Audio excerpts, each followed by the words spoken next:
Hello everyone, Onlydraven here again, and today we're doing another tutorial in Minecraft Sky Factory 4. Today I'm going to be showing you how to make and use the Mob Duplicator, a tool that will allow you to spawn multiple types of different mobs, relatively easy using experience as fuel. Now, if you find this video helpful and you like it, please be sure to click like, but most importantly, please remember to hit that subscribe button so that we can see all my tutorials and videos as they come out. All right, so today we're going to start with an XP singularity tank. So you're going to need experience to make this work. So you can use any experience source you like, pylon, anything of that nature. But I'm going to be using an XP singularity tank, which is an iron bar, a hopper, a regular singularity tank, and 2 Eye of Ender. Next, we're going to need the Mob Duplicator. Mob Duplicator is 2 pieces of plastic, a nether wart, 2 magma cream, 1 machine case, 2 emerald, and 1 piece of redstone. We're also going to need a fluid dictionary converter. Okay? It's going to be 3 pieces of plastic, 2 glass, 1 machine case, 2 buckets, and an iron gear. Lastly, we're going to need a mob imprisonment tool, which is 4 pieces of plastic and 1 ghast tier. You're also going to need an RF power source. I'm just using a creative battery, but any RF source will work. Generators or reactors, anything that you have. All right, so let's go ahead and grab these components. As I said, the first thing we're going to need is get ourselves some power, and we're going to put down our mob duplicator. The purpose of the mob duplicator is to literally duplicate mobs. So if you want to get a whole bunch of zombies or a whole bunch of witches, things of that nature, this machine is going to provide them for you. When you click inside, you can see that it has its RF power here, and pause and start, and then Jay is going to give you a little basic information on how the machine works. So now that it has power, we need to get it essence. Essence is the fluid that it needs to work. That's where we're going to use our dictionary converter. Okay? Set that 1 space apart, and you're going to connect that with the fluid cable. Now I'm going to take the singularity tank and do the exact same thing. Connect it with a cable. Again, I'm using a singularity tank because when I step on top of that, it's going to pull experience out of me, and then that'll put that into this machine. If you have this hooked to, say, a mob farm and an XP pylon, that would work fine too, as long as there's XP, fluid XP going into this machine. Inside the fluid dictionary converter, which is a block that does not require any power, you're going to go ahead and choose what we're converting. So we're going to have experience. That's what's going to be coming in, and we need that to turn into essence. So if I didn't have this connected, right, I hop up on here. This is going to go ahead and pull XP out of me and turn that into essence. You can see that doing it really, really quickly. All right. So to get, again, we connect this over here.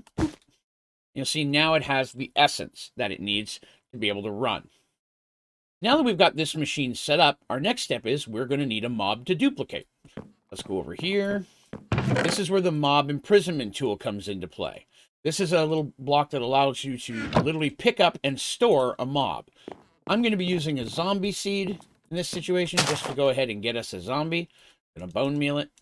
And now we got a zombie walking around. All you have to do is right click with the mob imprisonment tool, and that's going to pick up that zombie. You can now scroll over your mob imprisonment tool, and it'll say zombie in the name, and it's got a different little color top and bottom to show you that there's a mob inside.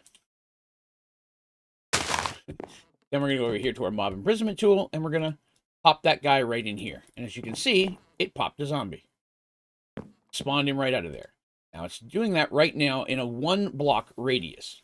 Okay? So it's going to keep converting those as long as there's a zombie to convert. Let's just say we wanted to have more zombies than this. You can add a range extender. So if you go in and you check out range first. Okay. All of the industrial foregoing blocks have these range extenders, which are pretty easy to make. Tier 1 is just 2 pieces of plastic and some cobblestone. Tier 2 is 2 pieces of plastic, glass, and some lapis. And then the outside just changes as you move on. So you can go up to all the way up to a maximum size, which is a range of 12. Let's go ahead and grab a range of 12 and see what kind of mess we can make. There it is. If I go in here and I set that inside of that, Now it's going to spawn zombies in a 12 block radius around the block. Now, as you can see, zombies are just popping out everywhere. And that's going to continue to happen as long as there's essence inside. They're all over the place. So if you wanted to use one of these in, say, a mob farm, you wanted a specific creature type to drop inside of your mob farm, for whatever reason, this is a way of duplicating that type of mob all over the place. I'm in creative, so none of them are attacking me, but normally they would in a survival game. So be aware of that. As you're spawning them, they will attack you. As well as, of course, sunlight effects will still go into place as well. This is an easy way to duplicate a large amount of a specific type of mob that you may need for whichever purpose you have. As long as you continue to provide experience to it, it will continue to have essence, and it will continue to spawn more zombies. Pretty easy one. It has a few pretty handy applications, mob farms being a specific one. If you don't have access to a actual mob spawner out in the world, this is a great way to go ahead and get a hold of those mobs for your uses. All right. Well, that's going to do it for this one. Pretty easy one today. If you have any questions about this tutorial or any of my tutorials, please be sure to put those down in the comments, and I'll do my best to get back with you as quickly as I can. As well as if you have any recommendations or suggestions for other tutorials you'd like to see in Sky Factory 4, I'm always looking for new ideas. You can also come to any of my streams. I stream here on YouTube Sunday nights and Monday nights, and I'm over on Twitch the rest of the week. Twitch, my name there is Onlydraven Gaming, all one word, no space, no underscore. Swing on over. I'm always happy to help out during streams if I can. You can also go to my website, onlydraven.com, and at the bottom of the home screen is a place you can submit emails if you want to send a question or suggestion that way.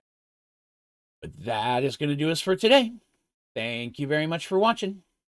Have a great day.